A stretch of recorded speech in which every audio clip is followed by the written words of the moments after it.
everyone, and welcome back to my channel. Today I have a brand new what's for dinner to share with you guys, where I will share a few of the meals that we had from our week. You guys seem to really like these over here, so I try to get them out as regular and as often as I can. If you're new here, go ahead and hit that subscribe button. It's completely free to do. It just lets YouTube know that you want to see more of my content. And if you like this particular video, be sure to give it a thumbs up. Also, today's What's for Dinner is sponsored by Dr. Praeger's. Dr. Praeger's provides healthy, delicious, easy to prepare, convenient frozen food for the whole family. I know as a busy mom, I can appreciate the fact that on days when I have no time to prepare a sensible meal for my family, Dr. Praeger's will allow me to quickly feed my family while still giving them whole and nutritious ingredients. Everything is plant-based and made with familiar ingredients that come from whole foods such as vegetables, herbs, and grains. They have a range of foods to choose from for all ages, from burgers to chicken tenders to seafood, and they also have an entire line dedicated to the little ones with fun shapes that will grab your kids' attention and just make eating a little bit more interesting if you have picky eaters.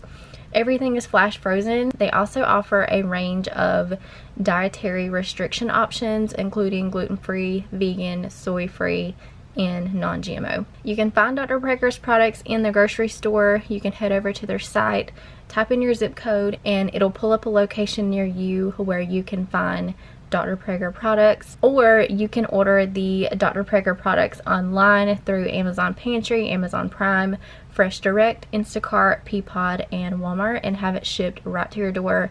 I'll have their link in my description box down below for you guys to check out. So tonight I'm going to be preparing some of the chicken strips for the kids that I decided just to go ahead and heat in the air fryer. I always like to use the air fryer if I'm preparing something quick like this that just needs to be heated through. It takes no time.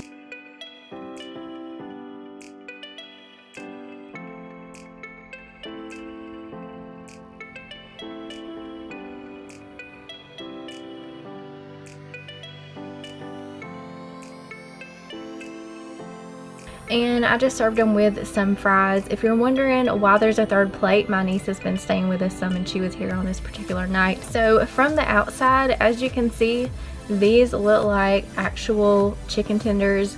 The inside texture is a little different, but they were very much so full of flavor.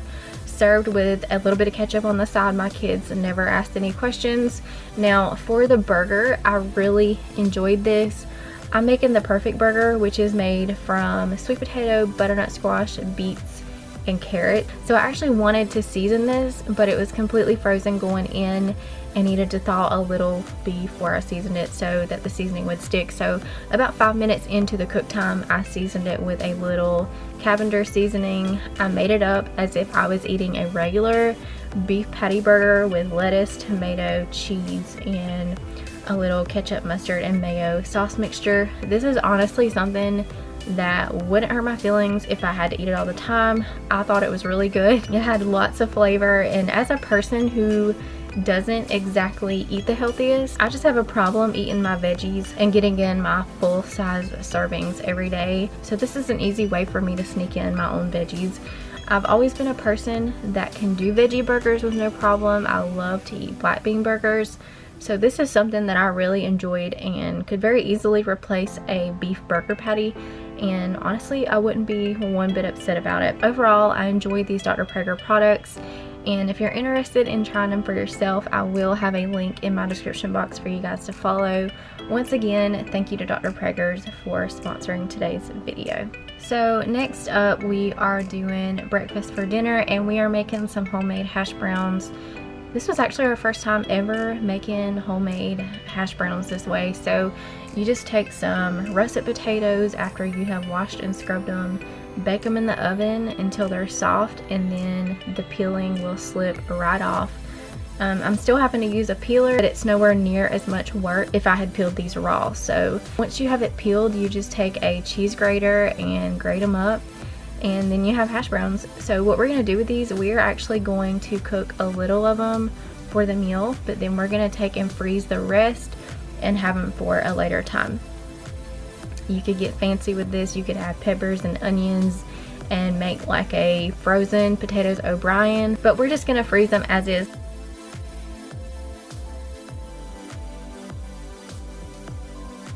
So this is what they look like in the skillet. They smelled so good.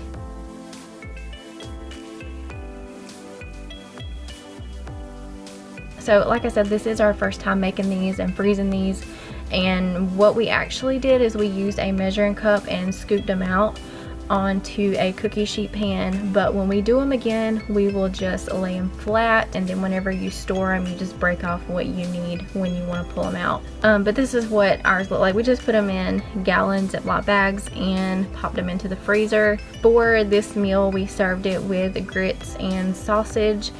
This is not the best looking plate, but honestly, I don't try to be fancy on my what's for dinners. I just literally show you guys what we're eating and what we're having, and I just try to keep this as real as possible. We ended up overcooking our grits and our sausage, but I did want to share with you guys how to make homemade hash browns if you've never done so, and share with you that you can freeze them. For our next meal, we are doing a steak dinner. We had got some steaks from Sam's Club, so I am starting off with some peppers and onions in the skillet.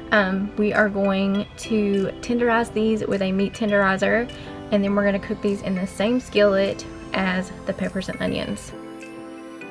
So I'm just taking some salt and pepper and garlic powder and seasoning both sides of the steak.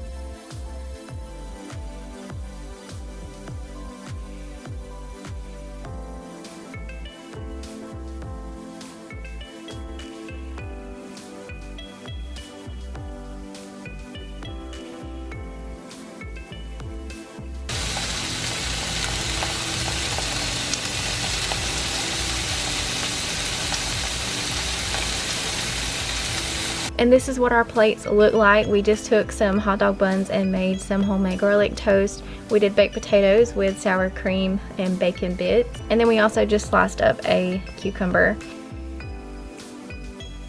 So for this next meal, we had some sausage in the freezer. We had actually used half of the roll and cooked some sausage patties that morning for breakfast, and then for the other half of the roll, we decided to brown up and go ahead and use for our dinner that night. So we just browned it through and threw in some homemade spaghetti sauce. We had some produce laying around that we needed to preserve, and so we had made this homemade pasta sauce, but you could of course use jarred pasta sauce.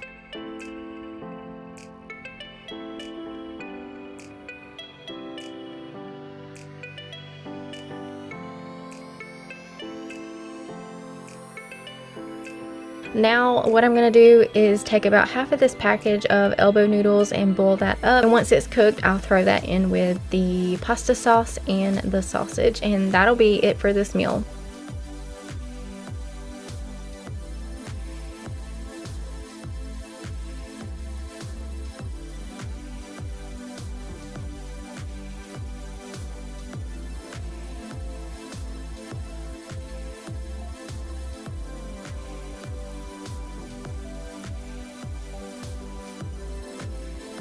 You could of course add cheese on top, serve a side salad and some garlic bread with this, and it would be really good. Anyways, thank you guys so much for watching today's What's for Dinner. Don't forget to give me a thumbs up. Also, thank you to Dr. Prager's for sponsoring today's video. Don't forget to check them out. I'll have their link in the description box down below. Thank you all so much for watching, and I'll see you in the next one. Bye.